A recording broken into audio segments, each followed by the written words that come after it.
দেশখন সলনি হলো ভাইহঁত দেশখন সলনি হল ধান কাটিবলৈ মৰণা মাৰিবলৈ কিবাচোন যন্ত্ৰপাতিবোৰহে অহা হ'ল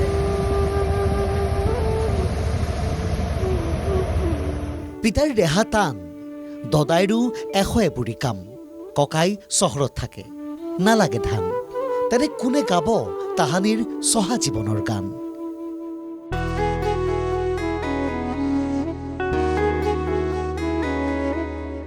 এই যে দৃশ্য দেখিছে মৰণাৰ বাবে তমাল খুলিছে ডাঙৰীৰ চোতালত মেলি দিছে পকা হালধীয়া বছৰটোৰ সপোন এই আমি বছৰেক আগৰ পৰা বিচাৰি অনা ছবি নহয় আজিৰ ছবি আছে আজিও আছে সোণবৰণীয়া সপোনৰ সোণখেৰীয়া সময়ৰ চহা চহা গোন্ধোৱা আঘোণৰ মালিতা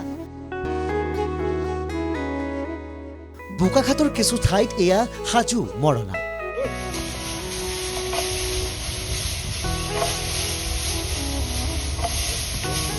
আদৰৰ আঘোণক আদৰিছে চহা কৃষকে মুখত মুখুৰা বান্ধি গৰুহালকো সাজু কৰিছে কঁকাল কোজা হলেও ককায়ো এৰি দিয়া নাই দায়িত্ব চাওকচোন কেনেকৈ ককাকৰ পিছে পিছে থুপুক থাপাককৈ খোজ লৈছে আজিৰ প্ৰজন্মই গৰুৰ গছকত ধানৰ পৰা এৰা দিয়া সোণগুটিৰ যেন মূল বুজিব বিচাৰিছে কণমানিজনীয়েও ৰ'দত ধান শুকাবলৈ দিয়া হৈছে আইতাই তমাল চাচি চাচিয়েই পৰ দিছে ৰয়না বা কৰোণাৰে চপোৱা হৈছে ধান সাজি থৈছে তুম অজৰাই থৈছে দুলি ধান থব লাগিব বছৰটোৰ বাবে যে সেইখিনি সমল চহা জীৱনৰ তাৰ মাজতে অৱশ্যে বোকাখাটৰ এজন কৃষকে কিছু দুখ কৰি ক'লে কথাবোৰ আগৰ দৰে নাই আজিকালি এনেকুৱা হৈ গ'ল আৰু দাৱনীও পাবলৈ পথাৰত নাইকিয়া হৈ গৈছে খেতি কৰা আজিকালি চব পদ্ধতিবিলাক হেৰাই গৈছে খেতি কৰিবলৈ আমাৰ অসমৰ মানুহে পাহৰি গৈছে সেয়েহে আমি আকৌ নতুনকৈ আমি খেতি কৰিবৰ কাৰণে ওলাই আহিছোঁ মৰণা এতিয়া আজিকালি আমি আগতে গৰুৱে মাৰিছিলোঁ মহে মাৰিছিলোঁ আজিকালিতো বিজ্ঞানৰ পদ্ধতিত নতুন নতুন হেৰি আহিলে গৰু যন্ত্ৰপাতি আহিলে আৰু গৰুৱে কেনেকৈ মাৰিব আজিকালি ল'ৰা ছোৱালী নাজানে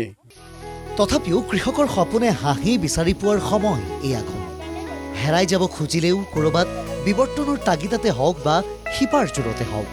গাঁওবোৰক জীয়াই ৰখাৰ সঞ্জীৱনী সোধা এই আঘোণ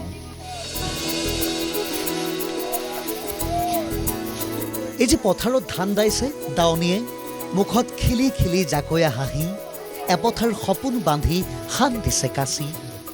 সৰু সৰু আলিৰে খোজ লৈছে সেউতী মালতী কান্ধৰ বিৰিয়াত চথৰীয়া ডাঙৰি দুটা লৈ লিচিপ লিচিপ লয়েৰে ধাননিত হৰ ফালি ফালি গুচি গৈছে কোনোবা ৰংমন এইটো জীৱন চহা অসমীয়াৰ আপোন সুৰ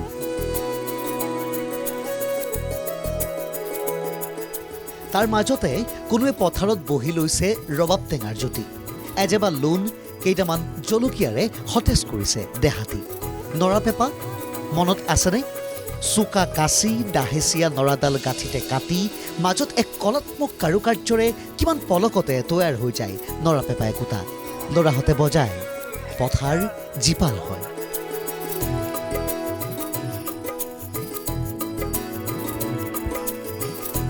দৃশ্যবোৰে মাতে হাত বাউলি এনেকুৱাও লাগে যান্ত্ৰিকতাৰ সময়ত এতিয়াৰ অসমীয়াই ক'ৰবাত পাহৰি পেলাইছে নেকি স্বকীয়তা তথাপি আশাও বাঢ়ে ব্যস্ততা সময়ে লগ নিদিলেও ক'ৰবাত একেই হৈ থাকক এই চহা কথা প্ৰজন্মে প্ৰজন্মে জীপাল হৈ থাকক আঘোণৰ মালিতা